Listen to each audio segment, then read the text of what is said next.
Heinz brings the all-real goodness of sunrise. So si Jerome po at si Rosa, ang sinigyan sundan ang mga instruction ayon po sa Bible. Ano po yung example na pinakita ni Jesus. Okay, so ano po ba yung dedication?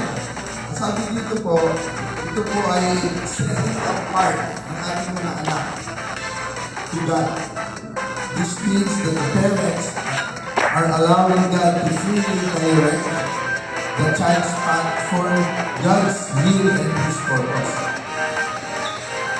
It involves the parents making a vow before God, a promise to raise Eli, our child, in the image of God, to bring up the child in the fear of God, so as to help him realize the full potential of God for his life.